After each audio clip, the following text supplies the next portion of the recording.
So welcome to all of our sales leaders, CEOs, CROs, revenue generators, HR professionals, all wanting to unlock sales leadership excellence using the data-driven approach today. So I'll be about 25 minutes to diving into the critical issues. You heard the video that introduced this session here today. So it's about the critical issues of high-performing sales teams and how we can actually unlock and explore how we can use a data-driven approach to transform your sales leadership and hence transforming your teams too. Oh, glad you're all here to join me. So high-performing sales teams and salespeople are generally promoted to management without the necessary leadership skills and often are left to flounder. And it's really not their fault. It seems to be a characteristics of the sales industry. But the impact on the individual and their individual growth and also the team performance can be enormous. Top sellers are really the backbone of any sales team, but leadership teams want to replicate that talent and disperse those skills among other reps. So you might think it makes logical sense to promote your top sellers, right? Well, not really. I mean, the name for this is the Peters principle. We promote based on people's success, past success, or in their current role, without really a consideration to the skills and the traits needed to succeed in the new role. A National Bureau of Economic Research study showed that salespeople who close twice as many sales is 14% more likely to be promoted. Yet teams' sales decline when led by managers that have made at least twice as many deals in the past. So yeah, it doesn't really make sense, does it? In that you get promoted and then the team sales will start to decline. The top sales reps can make terrible managers and have dire consequences. I mean, the difference is that sellers are all about the I, the detail, short term, while managers and leaders are all about the we, the bigger picture and longer term. So it's almost like the opposite characteristics. A manager who likes to get in the weeds because they're used to that detail and the eye are often micromanaging, which destroys a team. The Harvard Business School's Frank Capstone wrote in an article, Sales Managers Must Manage for Top Sales magazine, says that even after they put on their sales hat or the manager's hat, they continue to suffer from super salesperson syndrome. And actually on my Scale Your Sales podcast, we've talked a bit about this and the mistakes that sales leaders have made when they've been promoted into a leadership role. They're unable to disconnect from the thrill of selling what they loved and often hover over salespeople and micromanage every detail. And really that undermines the salesperson. They want the deal to close and close in the way that they would, but then that doesn't really work from a team's point of view. But if I was told there's a success process that recognizes these traits, the traits that are different from salespeople to leaders, and helps us to understand how we can better manage, then that's the key to success. So when we're talking about the power of elite sales teams and exceptional leadership, these teams are not born. Exceptional leaders craft them. but they can only do that by crafting their own attributes first. Now, I mentioned in the video that there are 3 critical attributes to high performing sales leaders, and that is getting commitment, believing in coaching, and having a passion for coaching. Now, it's really quite shocking that only 9% of sales managers and leaders embody these 3 qualities. But there's a real game changer here, because leaders that embody these 3 qualities have an 80% higher chance of producing elite salespeople. So that's the key, isn't it? So we've got to take a data-driven approach to this to really understand how we can upskill ourselves as leaders and managers in order to upskill our teams. Now, I'm not making assumptions here. This is all based on reliable data. My findings over the last 3 lives has all been based on data of 2.3 million salespeople across 200 industries and 153 countries. This data bank really zeroes in on sales specific data. Now, what I'm talking about here, particularly, is the 44,493 salespeople that took this assessment and looking at the salespeople and their managers. So we could really identify the difference here. Now, this wealth of data is absolutely key to unlocking sales leadership success. So if we take the first data point, which is getting commitment, let's look at the first attribute. So data reveals how managers excel in this aspect lead to increased sales performance. That's getting commitment. So what do I mean by that? Managers who are effective in helping their salespeople get prospects to commit to a decision have 40% more top performers in their team. The managers who are ineffective at coaching this decision-making aspect. Now, the details of why it is a predictive of success, as this coaching aspect looks at supportive skills, such as agreeing to a decision. So if you're able to coach your team to help their customers to agree to a decision, then that's where we're getting this data from. But also understanding a compelling reason to buy. If you're able to coach your team. So these are all of the supportive skills that you need to coach for. Now, these skills are not intuitive. We don't automatically know how to do this. So it's all about active listening and getting that commitment. So the manager needs to really drill down through this and get their salespeople to repeat this practice with the manager, a manager that the salesperson trusts. But it's such an important skill. So when we look at the second attribute, which is believing in coaching, how a manager's belief in coaching directly impacts their team. Now, according to an article, Training Magazine, businesses with a sales coaching culture perform 17% better than those that don't. This is Training Magazine. And as you all know, I always do an article which will be posted tomorrow. So you've got all of the links to this data. Now, managers must be coachable to learn entirely new skills. And a coaching And coaching is core to this success.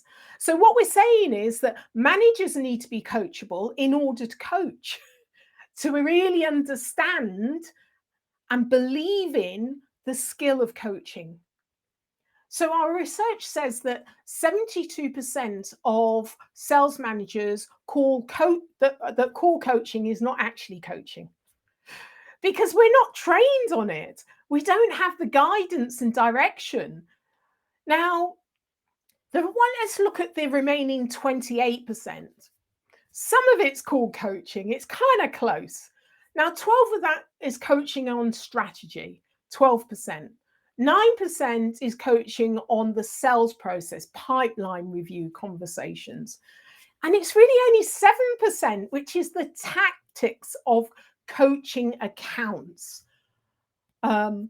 Only 7%. And this is often infrequent coaching as well to accomplish any kind of meaningful coaching. So we've got 77% and it's often infrequent, but it's that makes the major difference here.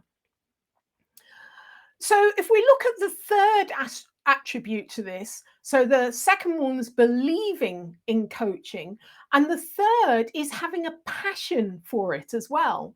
So it's not only being coachable yourself and seeing the results and understanding and really believing in it, but it's actually having a passion for it. It's something you enjoy.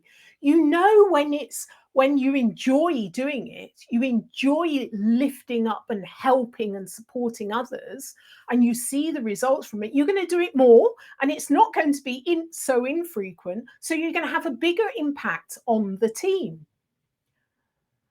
So in covering how this passion translates into higher sales teams, 47% of sales managers spend less than 30 minutes a week coaching. And the evidence is that those that spend more time coaching have increased results. So the power really is not only in believing it, but really having a passion for it so that you do it more frequently.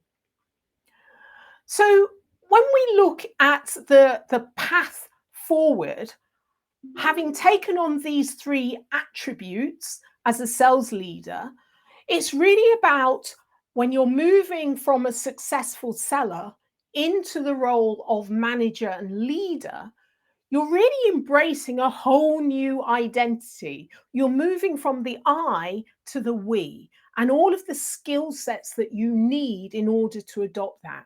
Now, this is a transition some people just won't be able to make. Now, you've got to identify if they are able to make that before you put them in role, because then what happens, we've said, is the results of the team starts to decline if the wrong person's in role and they're not able to adapt. So you want to understand, does this person have the attributes, and which are the attributes that we need to upskill in order for them to be a good sales manager and leader? Now, from a sales manager, normally they're left, as I say, to flounder. And what exactly they want to do is they want to learn, don't we? We all want to be really good in our roles. Now, so one is taking on another identity, and the other is learning how to hire and train. And if you go back to the live 1 and 2, that tells you about taking a data approach to hiring and developing the team. And it's understanding those metrics as well. It's all about the difference between learning to take care of yourself and learning to take care of others. From being an individual contributor in sales to being a manager who gets things done through other people. It's a really big transition. As I say, some people won't make it. But armed with the data, knowing what skill sets you've got, which ones you need to upskill, and also identifying those that will never be able to make the transition before they get in role and affect the whole of the team. So the managers and leaders here today You need to ask yourself, do I possess the qualities to be an exceptional leader? This is a process if you want to know how to close that gaps that you may have in yourself. Often we know we're not doing well, but it's really hard for us to lay down the ego and accept the process to understand where the gaps are and to enable us to grow. But that if you have a tool that's really accessible that allows you to do that, knowing that you do it for yourself, you can then do it for others, and then you get elite sales teams. It's just a process, but it's a process that is available to us. A sales manager's role is to hire and nurture sales talent. But in order to do that really well, you want to take the guesswork out of the process and ultimately reduce the cost of mistakes and help build towards excellence. Now, I know this says commit to administrative tasks. I'm going to go over that one quickly because no one likes doing that. So when we're looking at, building an elite sales team and operation, we have to start with ourselves first as managers and leaders and really extend the individual self-assessment from yourself to your team to identify those gaps. Now, can you accurately identify potential A players not playing to their unknown strengths? Of course you can't. You need to know what the known strengths are in order to play to them.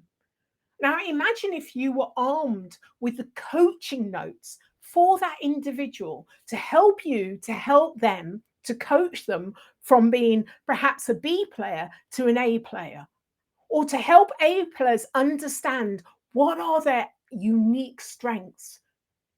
And so they can really lean into that because that's what's making them a success. Knowledge is power. So you can help your A and B players upskill and create and deliver consistent results as a leader. Now, what would that mean to your bottom line if you had that coaching insight with every single individual, including yourself? Knowing precisely where those gaps are that needed to be filled, the most essential ones that are going to have the biggest impact. We need to stop working in the dark ages and start to help our individual contributors by helping ourselves as well. This is a process of matching your team against what is best in class. And you'll know what best in class looks like for your industry, for your sector, because we've got so much data already out there. This is the only sales-specific process with predictive validity for on-the-job results. So when we're looking at training and development of our sales teams, it's about investing in training and development programs that fills those gaps and fosters those crucial leadership qualities. My colleague Deb Colvert said, teach sales managers to be leaders and people builders and coaches. The sales organization will become stable enough to grow and sustain those sales. And it's about demystifying what are the individual strengths and where are the gaps of everyone on the team, from leader, manager to contributor, even sales support. Great managers and leaders aspire to be the best, and they understand the power of continuous improvement. That's where we support committed sellers and managers and leaders to become higher performers. So it's about making an action plan. And it's about making data your ally. So if you did not attend live 1 previously in live 2, this is live 3. The first live focused on data-backed successful sales hiring. Too many mistakes have been made in bringing on the wrong people, thinking they're A players, and then they're not, not even C players. Very costly. So, using the data to identify the people that are going to do best in role. And then Live 2 was really focused on data backed sales team development and really understanding about how you can coach your B players to be A players and A players to be even better. And then this is applying it to yourself from a leadership point of view. Now, if you want to be that 9% of sales leaders with the crucial 3% qualities to accelerate sales team performance, data is your ally in the sales process, but it's making data your ally, your partner in the sales team development and leadership development, unlocking sales leadership for excellence. Team to enable your team to really excel. So, this is the third live, and as I say, I'll probably repeat it, but just remember that I always post this recording on my YouTube channel, so that will be there tomorrow. So please do share it with your teams, your leaders who need to see this, but also comment, send me your comments and questions, anything in the chat. And I'll be posting an article as well tomorrow on my LinkedIn that summarizes a lot of what I've talked about today. So thank you so much. Please do connect with me to discuss your hiring, your team development, or sales leadership needs. We need to demystify what we're doing and stop making mistakes in our sales hire and not being able to coach our team to really kind of play in, lean into their strengths. And understand as leaders, it's not our fault if we don't have the necessary leadership skills, but there is a shortcut to that. And that's about identifying where the gaps are and how you can upskill. Once you do that to yourself, you can do it with your team as well. As I say, imagine having the coaching notes to know exactly what's going to turn on each individual team member. We can talk about that too. All right, I think I may have we've got some links here for a consultation, taking that forward.